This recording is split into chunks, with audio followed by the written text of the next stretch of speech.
के छ हो साथी? के हुनु यार, टेन्सन छ नि यार। किन के भएर साथी तिमीलाई? के हुनु नि यार, गर्लफ्रेन्डले धोका दियो होला यिनलाई हैन? कहाँ गर्लफ्रेन्डले धोका दिनु यार। घरबाट यसो जाडो खर्च भनेर 2-4 हजार पठाइदिनु भएको थियो। हेर न पैसा काट्यो भनेर मेसेज आइरा। ल साँच्चीकै काटेर त ए है, तिमीले आफ्नो ब्याङ्क डिटेल कतै दिएको त थिएनौ नि?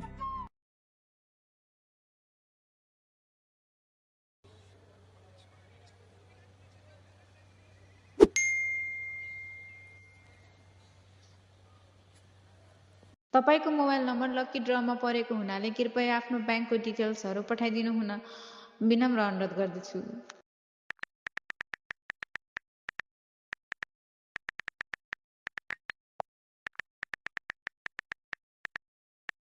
ए साथी, हिजो व्हाट्सएपमा मलाई एउटा यसो तपाईँले लकी नम्बर परेर हजुरले प्राइज जित्नु भएको छ भन्ने मेसेज आएको थियो। अनि पैसा पठाइदिन्छु, हजुरको अकाउन्ट डिटेल दिनु भन्दाखेरि चाहिँ मैले त्यही पठाइदिएको थिएँ। हेर त। कहाँ साथी, तिमीले यस्तो कुरामा विश्वास गर्नुपर्ने हो? तिमी त ठुलो भइसक्यो, त्यो सानो कुरामा विश्वास गर्नुपर्ने हुन्छ? अब के गर्नु सक्यो यसलाई त साथी? एकचोटि ब्याङ्कमा गएर बुझ न त के हुन्छ यसको बारेमा, के भन्छ ब्याङ्कको मान्छेले। ल हुन्छ नि त साथी, म यसो ब्याङ्कतिर गएर बुझेर आउँछु है त। ल ओके, ठिक छ। सावधानी, यदि तपाईँहरूलाई पनि यस्तो मेसेज आइरहेको त छैन यदि आइरहेको छ भनेपछि तपाईँहरूले यस्तो कुरामा विश्वास गर्नु हुँदैन। र आफ्नो व्यक्तिगत ब्याङ्क डिटेलहरू कतै पनि सेयर गर्नु हुँदैन।